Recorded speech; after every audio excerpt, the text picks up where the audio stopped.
Hello friends, इस video में हम कंपनी एक्ट के एमसीक्यूज डिस्कस करने वाले हैं। चलिए शुरू करते हैं वीडियो को। फर्स्ट एमसीक्यू है हमारे पास, maximum number of members under a private company as provided under the company act 2013। Company act 2013 में जो है एक प्राइवेट कंपनी के लिए, ध्यान रखेंगे प्राइवेट कंपनी है, उसके मैक्सिमम नंबर की कितनी लिमिट दे रखी है। पीछे मैंने कंपनी एक्ट की वीडियो बनाई थी, उसमें मैंने आपको ये चीज़ बताई थी कि प्राइवेट कंपनी के लिए मैक्सिमम मिनिमम मेंबर कितने होने चाहिए, पब्लिक कंपनी के लिए कितने होने चाहिए, ओपीसी के लिए कितने होने चाहिए, ये सब मैंने उसमें डिस्कस कर रखा है। ऑप्शन ए है 50%, बी है 150, ऑप्शन सी है 200 और ऑप्शन डी है नो लिमिट। तो देखिए, जो प्राइवेट कंपनी के होते हैं वो मिनिमम मेंबर तो 2 होने चाहिए उसके लिए एक्ट के अकॉर्डिंग, और मैक्सिमम जो होने चाहिए वो 200 होने चाहिए, 200 से ज़्यादा नहीं हो सकते हैं। तो यहाँ पर राइट आंसर क्या होगा? Option C 200। नेक्स्ट है सेकंड क्वेश्चन हमारे पास, document that regulates the management of internal affairs of a company are. जो डॉक्यूमेंट है जो कि इंटरनल अफेयर्स को मैनेज करता है, उसमें क्या होना कौन सा डॉक्यूमेंट होता है वो? A memorandum of association, B prospectus, C articles of association या फिर डी सर्टिफिकेट ऑफ इनकॉर्पोरेशन। तो जो देखिए, मैनेजमेंट के इंटरनल अफेयर्स को जो रेगुलेट करता है डॉक्यूमेंट, वो कहलाता है आर्टिकल ऑफ एसोसिएशन, जिसे कि एओए भी बोलते हैं। ऑप्शन सी हो जाएगा यहाँ पर राइट आंसर। नेक्स्ट है third question, under the company act 2013 significant influence constitutes how much % of total shares or of business decisions under an agreement। Significant influence अगर चाहिए तो कितने % जो है वो होना चाहिए टोटल शेयर कैपिटल का या बिजनेस डिसीजन का किसी भी एग्रीमेंट के लिए? ए कम से कम 2%, at least 2%, B at least 2.5%, C at least 10% और डी एटलीस्ट 20%। तो देखिए सिग्निफिकेंट इन्फ्लुएंस कब माना जाएगा? अगर कि कम से कम 20% जो है होता है वो टोटल शेयर कैपिटल का। तो यहाँ पर right answer option number D हो जाएगा। फोर्थ क्वेश्चन है, a private company which is subsidiary of a public company is treated as. एक प्राइवेट कंपनी है जो कि एक पब्लिक कंपनी की सब्सिडरी है, उसको क्या कहेंगे? ये भी मैंने आपको अपनी कंपनी एक्ट की वीडियो में डिस्कस किया हुआ है। तो आप कंपनी एक्ट की जो वीडियो है वो ज़रूर देखना, उसका लिंक आपको डिस्क्रिप्शन बॉक्स में मिल जाएगा। वहाँ से आपके क्वेश्चंस जो हैं क्लियर हो जाएंगे, कंसेप्ट्स क्लियर हो जाएंगे। मैं यहाँ पर आपको बता देती हूँ। ऑप्शन है A public company, B private company, C holding company, D dormant company. तो देखिए, अगर कोई प्राइवेट कंपनी है वो सब्सिडरी है एक पब्लिक की, तो वो भी पब्लिक कंपनी ही मानी जाती है। अगर पब्लिक कंपनी की कोई सब्सिडरी कंपनी है तो वो भी पब्लिक कंपनी ही कहलाती है। तो यहाँ पर आंसर हो जाएगा ऑप्शन नंबर ए पब्लिक कंपनी। फिफ्थ क्वेश्चन है, Which one of the following is not the content of memorandum of association? MOA का कंटेंट जो है इनमें से कौन सा नहीं है?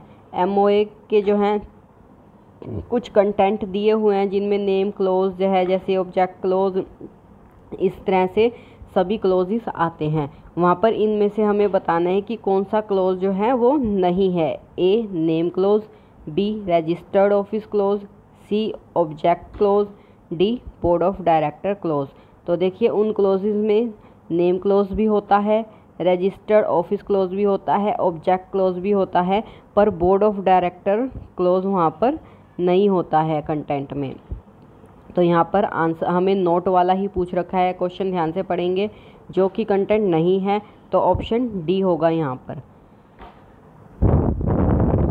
फिर आता है 6 क्वेश्चन हमारे पास, an act is set to be ultra vires of a company when it is beyond the powers A of the company, B of the directors, C of the directors but not the company, D conferred on the company by the article of association। जो act है वो ultra vires कब होगा, जब वो किसके powers के beyond होगा ये हमें बताना है। तो वो beyond the powers of company होगा। अगर वो act beyond the powers of company होगा तो वो अल्ट्रा वायरस कहलाता है। तो आंसर यहाँ पर ऑप्शन नंबर ए होगा, beyond the powers of company. 7th question है हमारे पास, Turquand rule is related to A doctrine of ultra vires, B doctrine of constructive notice, C doctrine of indoor management, या फिर D doctrine of subrogation. जो टर्कवैंड rule है वो किसका होता है, अल्ट्रा वायरस डॉक्ट्राइन होता है या कंस्ट्रक्टिव नोटिस का, इंडोर मैनेजमेंट का, या फिर सब्रोगेशन का। तो देखिए जो टर्कवैंड रूल होगा वो डॉक्ट्राइन ऑफ इंडोर मैनेजमेंट के लिए होता है। आंसर हो जाएगा ऑप्शन नंबर सी यहाँ पर। 8th क्वेश्चन है, minimum number of members in a private company and a public company are. ये मैंने आपको बता रखा है मिनिमम और मैक्सिमम मेंबर का। मिनिमम मेंबर और मैक्सिमम मेंबर दोनों के देख लेते हैं यहाँ पर, पब्लिक कंपनी के लिए और प्राइवेट कंपनी के लिए। पब्लिक कंपनी के लिए और प्राइवेट के लिए मिनिमम कितने, 2 मेंबर होने चाहिए। पब्लिक में 7 और मिनिमम और प्राइवेट में 2 मिनिमम। मैक्सिमम पब्लिक में कोई लिमिट नहीं है, कितने भी हो सकते हैं, नो लिमिट। और प्राइवेट में 200 होने चाहिए मैक्सिमम। तो यहाँ पर हमसे क्या पूछा है, मिनिमम मेंबर का पूछा हुआ है, और कौन सा, प्राइवेट कंपनी का और पब्लिक कंपनी का, दोनों का ही, प्राइवेट और पब्लिक दोनों का ही पूछ रखा है। ए ऑप्शन 3 और 7, बी 2 और 7, सी 2 और 9, या D none of the above. तो यहाँ पर क्या होगा, मिनिमम कितने होने चाहिए, प्राइवेट में 2 और पब्लिक में 7। तो यहाँ पर 2 और 7 आ जाएगा, ऑप्शन नंबर बी यहाँ पर आंसर होगा।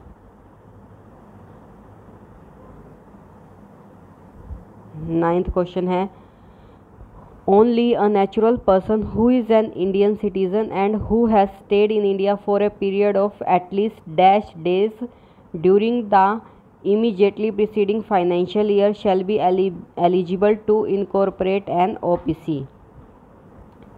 एक जो नेचुरल पर्सन है, इंडिया का सिटीज़न है, वो कितने टाइम के लिए इंडिया में रुका हो प्रीसीडिंग फाइनेंशियल ईयर में, ताकि वो OPC के इनकॉर्पोरेट के लिए एलिजिबल हो जाए। ए 180 डेज़, बी 181 डेज़, सी 120 डेज़, या फिर डी 183 डेज़।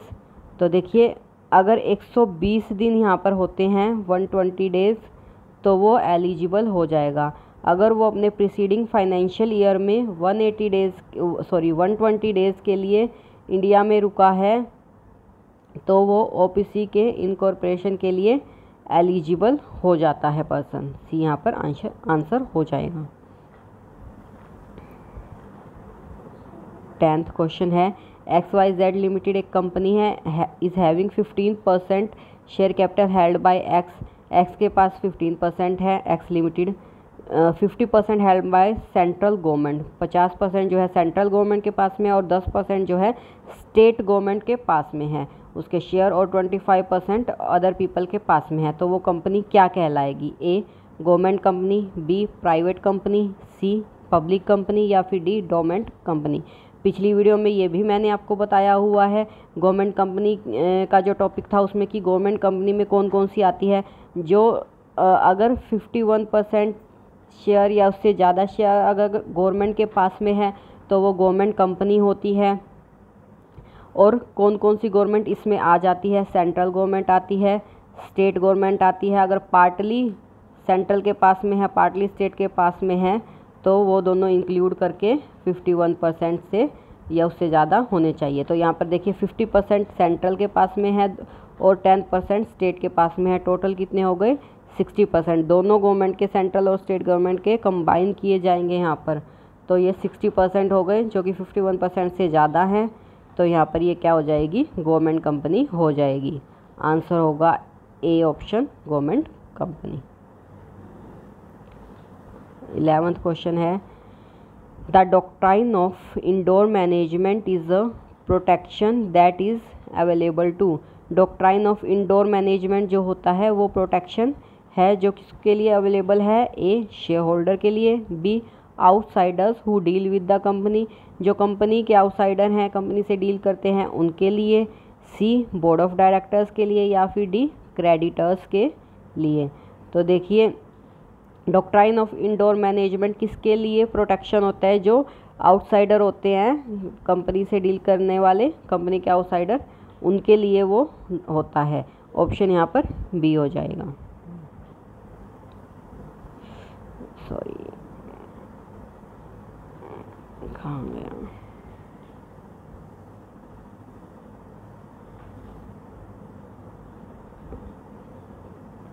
क्वेश्चन है यहाँ पर, the doctrine which advocate the fact that the company can not act beyond the scope of its memorandum of association is. Doctrine जो कि ये बताता है कि कंपनी जो काम कर रही है वह अपने MOA से बाहर काम नहीं करेगी, वो डॉक्ट्राइन क्या कहलाता है? A doctrine of constructive notice, B doctrine of indoor management, C doctrine of ultra vires, D doctrine of intra vires. तो देखिए ये डॉक्ट्राइन ऑफ अल्ट्रा वायरस जो है वो ये बताता है कि कंपनी के MOA में जो लिखा है उससे बाहर कंपनी काम एक्ट कोई भी नहीं करेगी, इसे डॉक्ट्राइन ऑफ अल्ट्रा वायरस कहेंगे। तो यहाँ पर आंसर हो जाएगा ऑप्शन सी।